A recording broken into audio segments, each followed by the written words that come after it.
इस रंगों के त्योहार होली का हार्दिक शुभकामनाएं। सभी लोग खुश रहिए, मस्त रहिए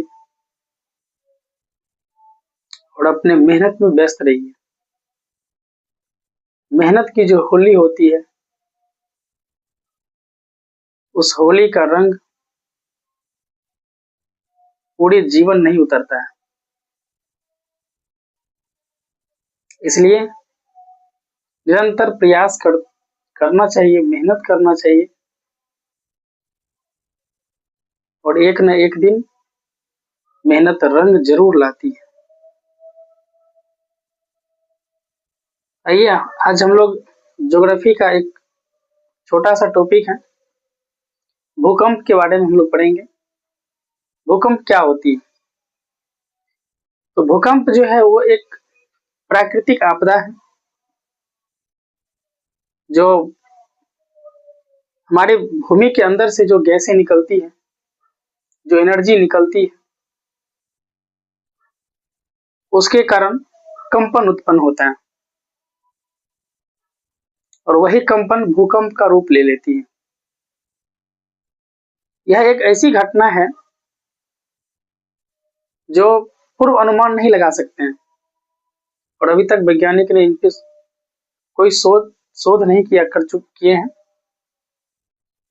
अदर जो भी घटनाएं हैं, जैसे आंधी हो गया, तूफान हो गया, बारिश हो गई, मौसमी जानकारी हमें मिल जाती है पूर्व में ही कि इस क्षेत्र में मौसम बिगड़ने वाले हैं, बारिश होने वाली है, लेकिन भूकंप की कोई पूर्व सूचना नहीं मिलती है और ये जब हो जाती है उसके बाद पता चलता है। तो भूकंप क्या है? भूकंप एक प्राकृतिक घटना है, प्राकृतिक आपदा है जो हमारे अंदर, पृथ्वी के अंदर से जो गैसें निकलती है, जो एनर्जी, ऊर्जा निकलती है, उससे एक तरंग उत्पन्न होता है और वही सभी दिशाओं में फैल जाते हैं। यानी भूकंप, इसका इंग्लिश होता है अर्थक्वेक। भूकंप का मतलब होता है पृथ्वी का कंपन। एनर्जी के निकलने के कारण वेव्स उत्पन्न होती है जो सभी दिशाओं में फैलकर भूकंप लाती है। अंदर जो गैसें बनती है वो जब बाहर निकलती है फट करके, तो वही क्या है? भूकंप का रूप ले लेती है, तरंग का रूप ले लेती है।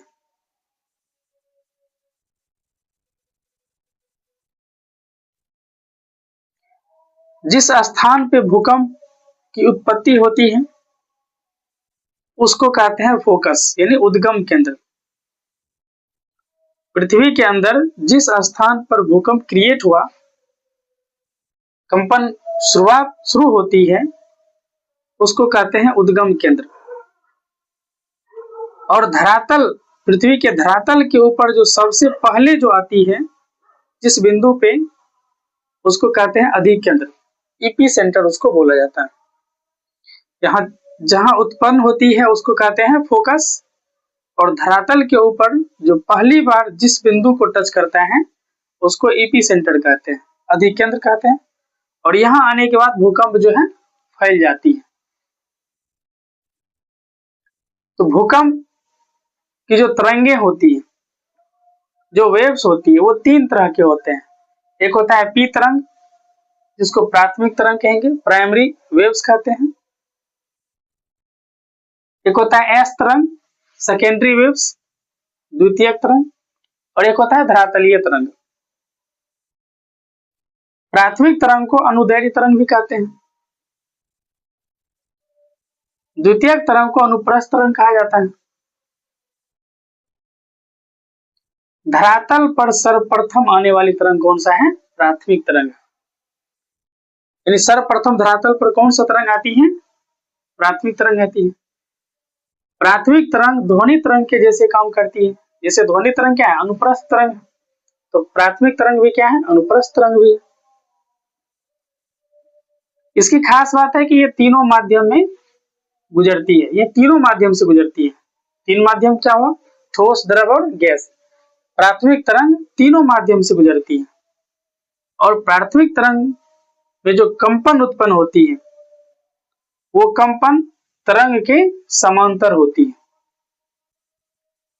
दूसरा हो गया द्वितीयक तरंग, जिसको सेकेंडरी वेव्स कहते हैं। द्वितीयक तरंग कौन सा तरंग होता है?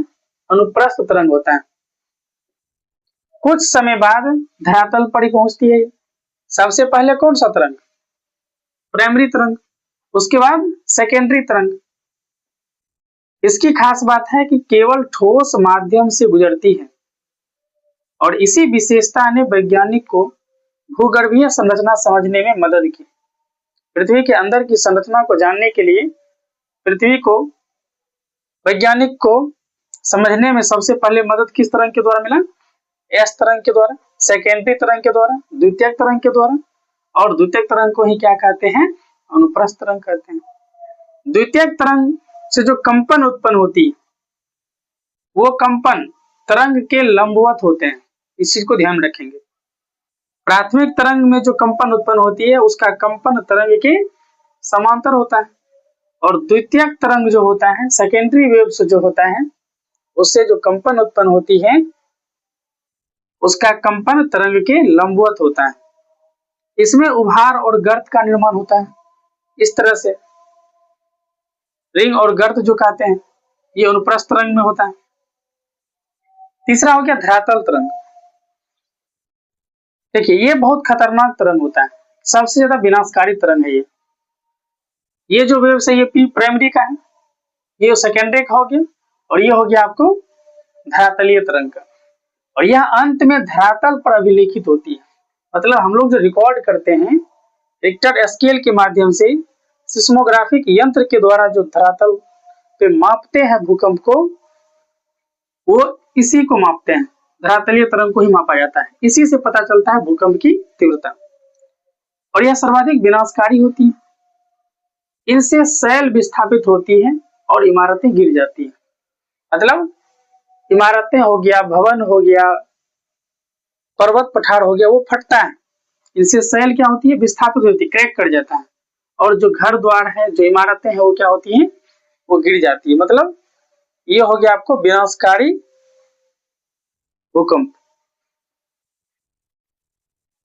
तो ध्यान में रखेंगे हम लोग, भूकंप में 3 तरंगें होती हैं।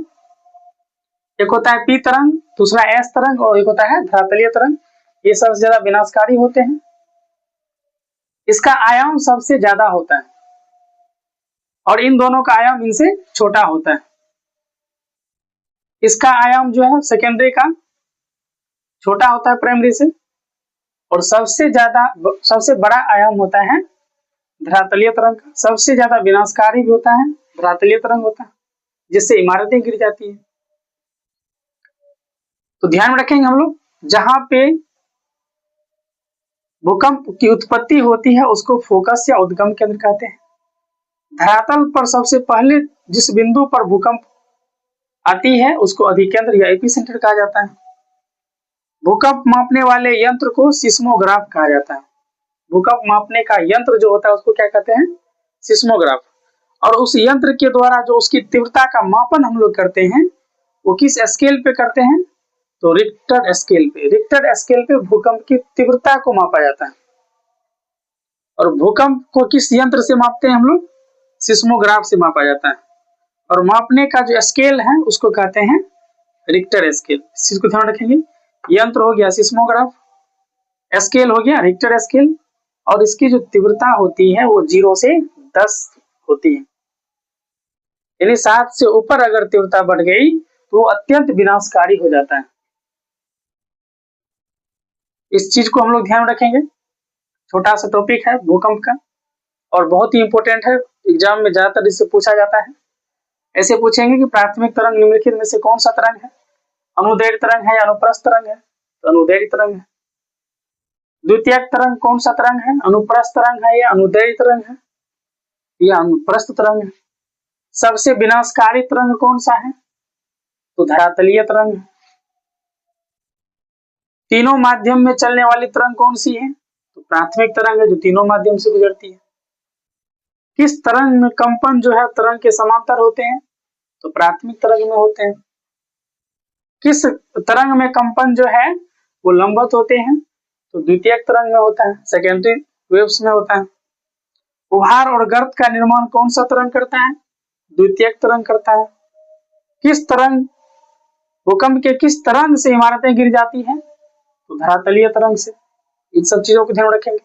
सबसे अधिक, सबसे लंबा आयाम, सबसे बड़ा आयाम किसका होता है? तो धरातलीय तरंग का होता है। यानी ये सब क्या है, इंपॉर्टेंट पॉइंट है भूकंप का, इसको हम लोग ध्यान रखेंगे। इसी के साथ हम लोग मिलते हैं अगले वीडियो में। तब तक के लिए धन्यवाद सभी दोस्तों को। मेहनत कीजिए, पढ़िए, और मेहनत ही आपकी पूंजी है, मेहनत ही आपका दोस्त है, मेहनत ही आपकी सफलता का द्वार है। कहते हैं कि संघर्ष के भीतर ही सफलता छुपी हुई रहती है। थैंक यू दोस्तों।